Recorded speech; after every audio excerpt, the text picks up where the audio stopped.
Очень часто у мужчин, которые уехали жить и работать за рубеж, рано или поздно возникает потребность выбрать женщину для создания семьи.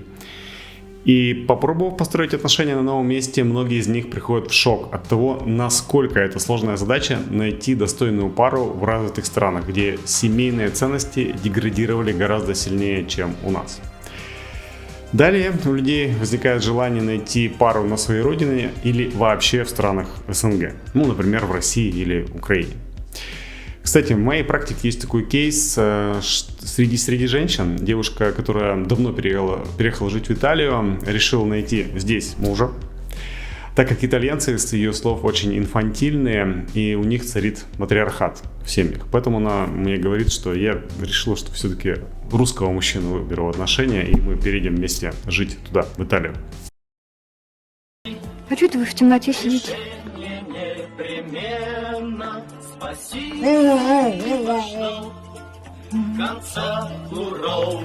Я уже показал вам немножко примеры профилей, которые мы видели, когда я проводил стрим, разбор профилей Tinder в США. И, конечно же, ситуация там гораздо более интересная, нежели у нас. Во всем мире Tinder — это такая площадка для секс-знакомств.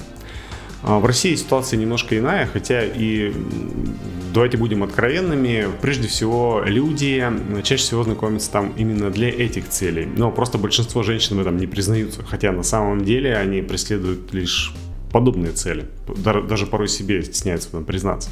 Но если мы говорим про США или другие развитые страны, особенно в США, то построение отношений где-то за рамками Tinder, просто познакомиться, например, на работе, на улице и все остальное, может быть так или иначе обыграно и расценено в суде как харассмент.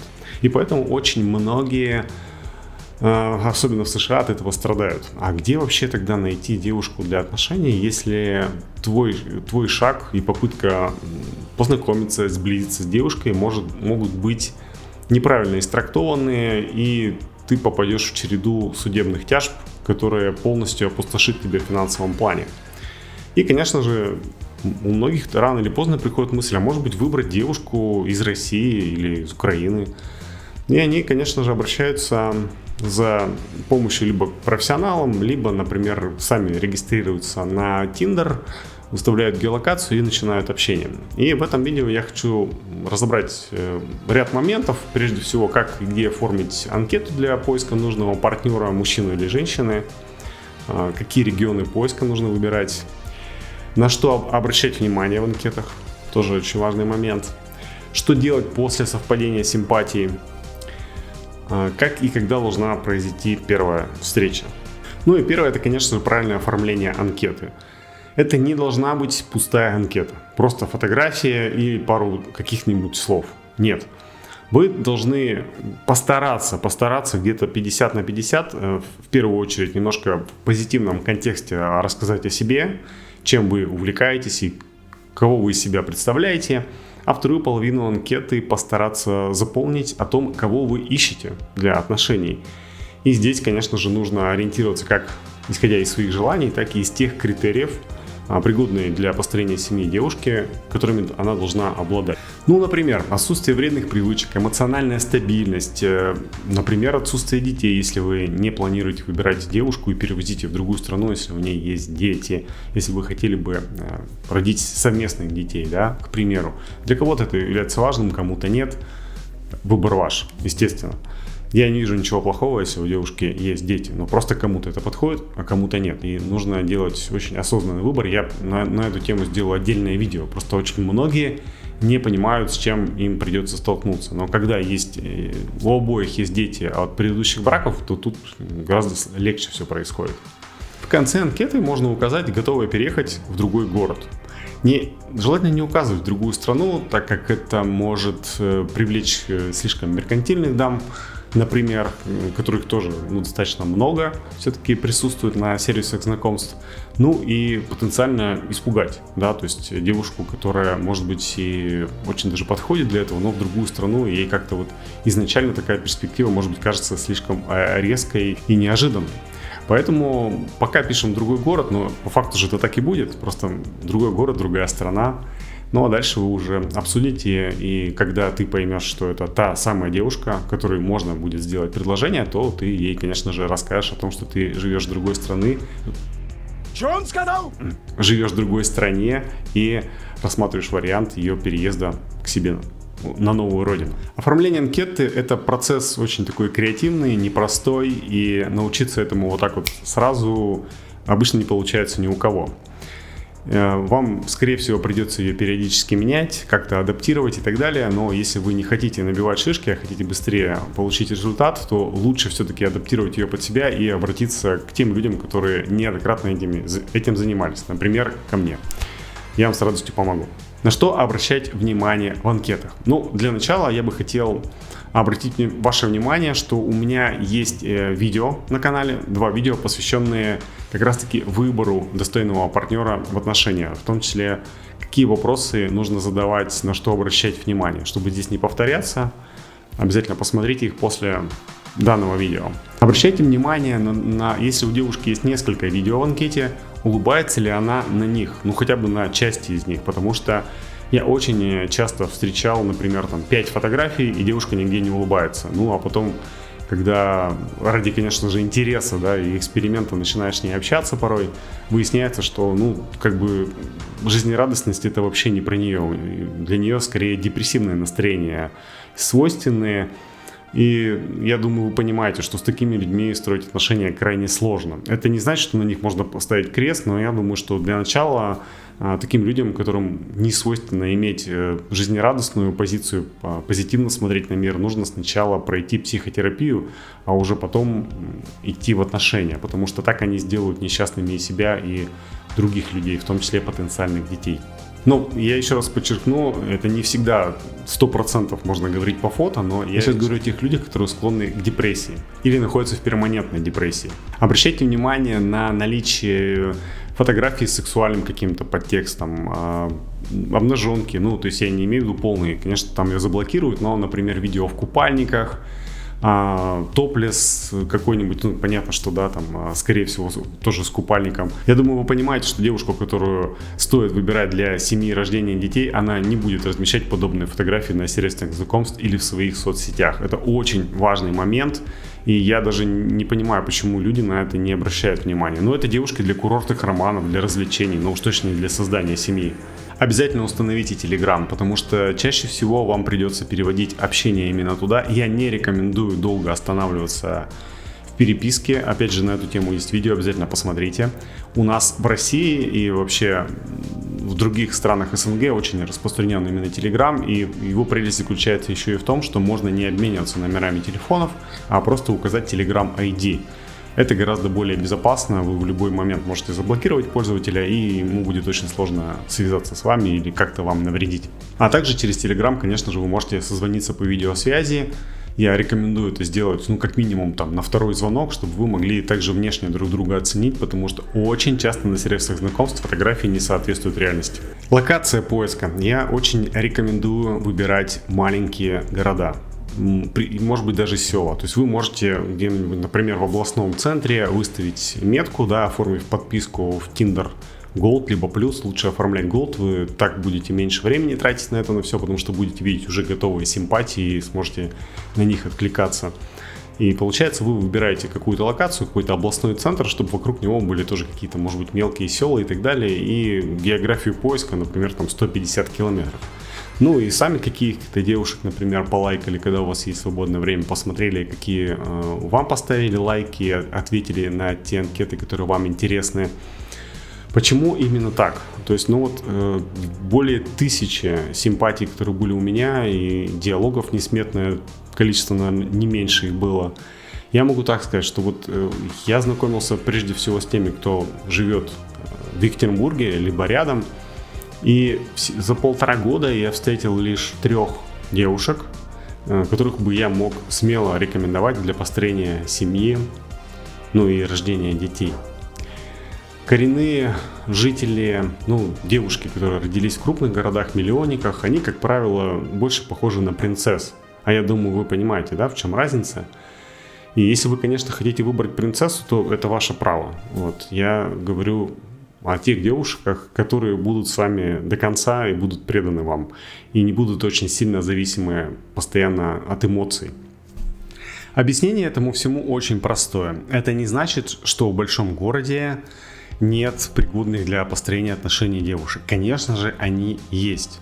Но плотность населения настолько высока, что с маломальской симпатичной девушкой постоянно кто-то знакомится. Плюс есть, конечно же, сервисы знакомств. И наладить коммуникацию и встретить достойного мужчину, в принципе, не так уж и сложно. И обычно, по моим наблюдениям, до 25 лет, когда уже девушка закончила высшее учебное заведение, возможно, с кем-то им познакомилась именно там, она уже определяется со своим выбором. Она выбирает мужчину, с которым уже хочет строить семью и рожать детей, и никуда из этих отношений просто так не бежит без каких-то серьезных причин. То есть при появлении первых сложностей они мужчину не обесценивают и никуда не убегают. И при этом выбирают все-таки по большей части головой, и у них есть правильные приоритеты в жизни, привиты правильные семейные жизненные ценности, и это позволяет им гораздо лучше определяться с выбором мужчины для отношений. Поэтому шанс того, что вы встретите такую девушку после 25 в большом городе, он крайне мал. Они, безусловно, есть, еще раз говорю, они никуда не деваются, они есть, но просто шансы слишком низкие. Поэтому гораздо проще поставить локацию на маленький какой-нибудь город, либо областной центр, и потихоньку, буквально, может, в течение недели посмотреть, что из этого выйдет. Еще раз хочу сказать, что те 3 девушки, о которых я говорил, все они приехали либо из очень маленьких городов, либо вообще из сел сюда, в Екатеринбург. И это было не с точки зрения построения карьеры и заработка большего количества денег, это была реальная необходимость, например, с точки зрения получения образования высшего, например.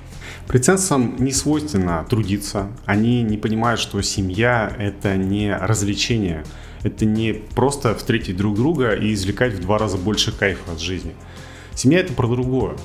И они, к сожалению, чаще всего этого не понимают. Они думают, что это какой-то переход на новый уровень, как в видеоигре, где будет еще более забавно и интересно. Но по факту, когда рождаются дети, для женщины это огромное испытание, и проходит его удачно далеко не все. Поэтому делайте выбор осознанно. Если у вас было уже достаточно практики, то, я думаю, вы понимаете, о чем я говорю. А если ее не было, то пора начинать, и обращайтесь, мы разработаем для вас специальный план, как вам лучше всего пройти эту практику и получить необходимый опыт понимания женщин, построения с ними отношений. Я могу так сказать, без этого у вас не получится выбрать достойную женщину, а даже если вы ее встретите, вы никогда не сможете по достоинству оценить. То есть для вас она будет неинтересна. Только после прохождения правильной практики вы сможете, встретив ее, понять, что да, это та самая, и, скажем так, ценить ее до конца своих дней. Ну, а если вы ее не проходили, то, скорее всего, вы будете выбирать исключительно сердечком, и тем местом, которое у вас находится между ног. К сожалению, так. Ну, а это, сами понимаете, к чему все приводит. Ни к чему хорошему, как правило, не приводит. Что же делать, если у вас возникли симпатии, началось общение? Опять же, смотрим видео на этот счет дополнительное и переводим, естественно, все это общение в Telegram, больше общаемся голосом, желательно в режиме реального времени, потому что таким образом очень сложно будет подгадать и дать ожидаемые вами какие-то ответы сухие. Вы послушайте размышления девушки, это очень важно, и таким образом вас очень сложно будет провести вокруг пальца, если у вас есть определенный опыт, и вы сами этого не хотите, быть обманутым. Обратите внимание, что когда у вас уже сложилось достаточно такое доверительное общение, вы понимаете, что в какое-то ближайшее время вам захочется встретиться, вы подходите друг к другу. Убрала ли она свою анкету с Tinder, или хотя бы поставила какие-то заглушки и больше туда не заходит. У тебя есть такая возможность. И это очень важный фактор, да, если девушка периодически заходит в Tinder, ты это видишь. Если она там не меняет свои старые фотографии, значит, наверное, все-таки выбор она свой не сделала. Также обращаем внимание, насколько она доступна по вечерам в общении с тобой, особенно когда находится в онлайне, насколько оперативно она отвечает. Потому что, можно сделать выводы, что если она не очень занятая, но, опять же, карьеристок я, да простят меня такие девушки, не рекомендую выбирать.